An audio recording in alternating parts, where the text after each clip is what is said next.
Nadie nació seguro, pero tampoco nació inseguro. La seguridad no es un rasgo de personalidad, es una habilidad, una que se aprende. Y el problema no es que no tengas lo que se necesita, el problema es que nadie te explicó cómo funciona esto realmente. Porque si alguien te dijo que para ser más seguro de ti mismo tienes que amarte a ti mismo primero, o que la solución está en pensar positivo, te mintieron. En este video voy a explicarte cómo funciona la seguridad en el cerebro, por qué la buscas en los lugares equivocados y qué puedes hacer desde hoy para cambiar eso. Hay una confusión enorme sobre lo que es la seguridad en uno mismo. La mayoría cree que es un estado emocional, que cuando llegues a cierto punto te vas a sentir seguro, que ese sentimiento llega solo. No llega solo. La seguridad no es lo que sientes antes de actuar. Es lo que construyes después de haber actuado de todas formas. Y esa diferencia lo cambia todo. La seguridad no es un sentimiento, es una decisión. Fíjate en esto, las personas que parecen más seguras no son las que menos miedo sienten, son las que aprendieron a actuar sin esperar que el miedo desaparezca primero. ¿Por qué? Porque el cerebro no te da seguridad como recompensa antes de actuar, te la da después.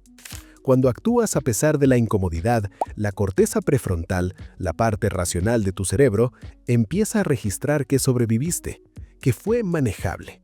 Y poco a poco esa situación deja de activar la alarma. Es como un músico que lleva meses ensayando el mismo pasaje difícil. No espera que sus dedos lo sepan hacer solos. Los entrena hasta que no dudan. La seguridad funciona igual. No es un estado que esperas, es un comportamiento que repites hasta que el cuerpo lo normaliza.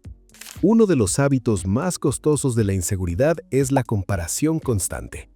Y no porque sea mala en abstracto, sino porque cuando te comparas, le das el control de tu autoimagen a algo externo. Los psicólogos lo llaman locus de control externo, la creencia de que tu valor depende de lo que otros logran, hacen o piensan. Imagina esto. Estás en una reunión.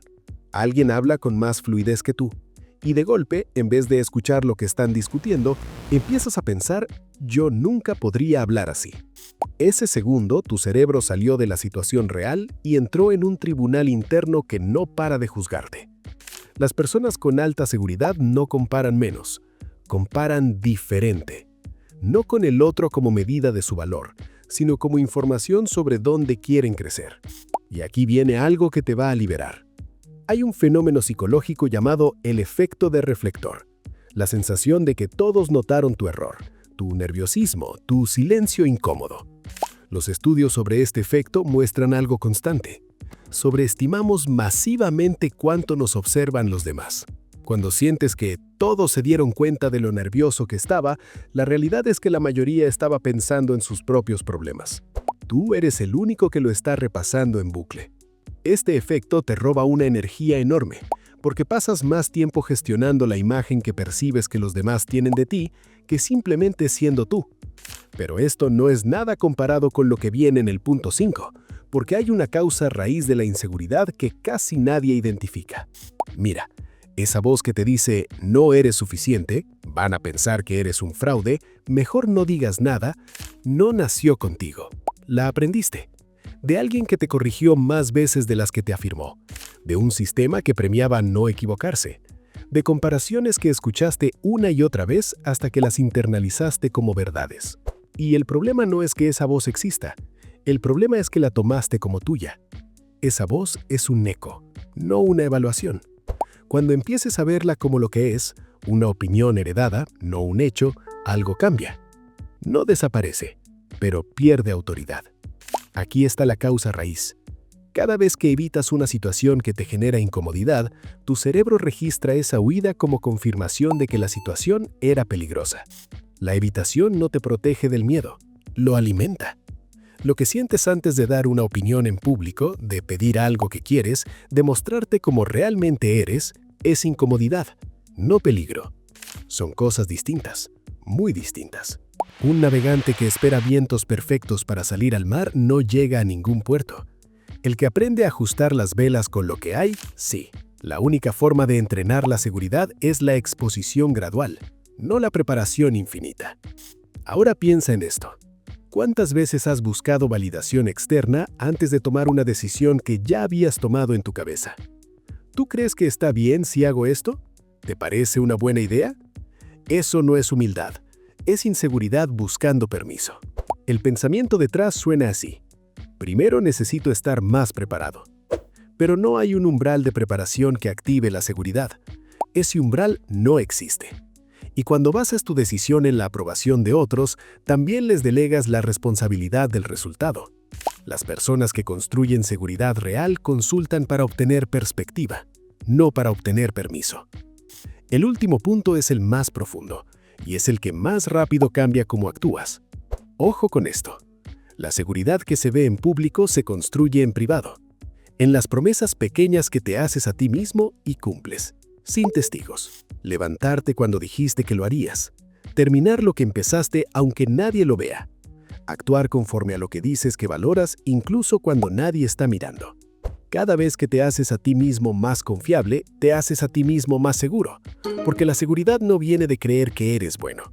Viene de tener evidencia de que lo eres. Y esa evidencia no te la da nadie más. Te la das tú. Esto tiene sustento real en psicología cognitiva. La manera en que describes tus propias experiencias moldea la forma en que las vives. Si dices, soy muy inseguro, estás haciendo una afirmación de identidad. Tu cerebro lo trata como un dato permanente. Si dices, a veces me cuesta confiar en mis decisiones, estás describiendo un comportamiento, algo que puede cambiar. Esa diferencia no es semántica, es neurológica.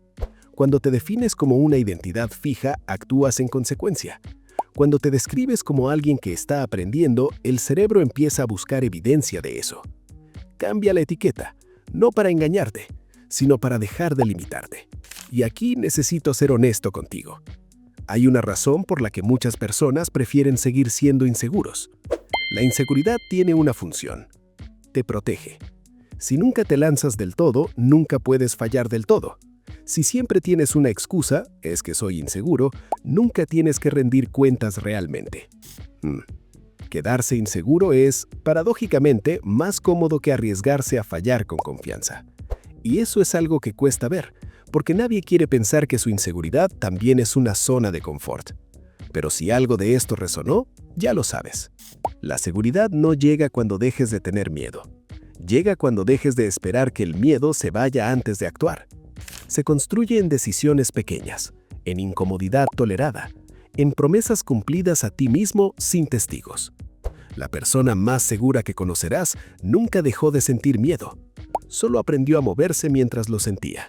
Si alguno de estos puntos te resonó, cuéntame en los comentarios cuál fue el que más te pegó. Y si quieres seguir construyendo esta mentalidad, necesitas ver este video de La psicología para dominar cualquier conversación en 3 segundos.